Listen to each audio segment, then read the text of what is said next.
Ce logo, tout le monde le connaît. Il se retrouve autant dans les films américains que sur le sweat de ton pote au lycée.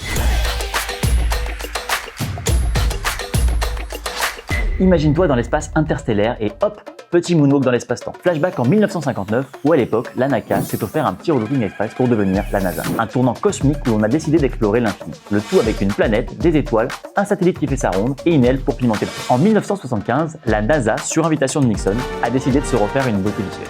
Parce que la plus grande agence spatiale du monde mérite un look qui envoie du rêve. Et à cette époque, la guerre des étoiles n'était pas juste un blockbuster.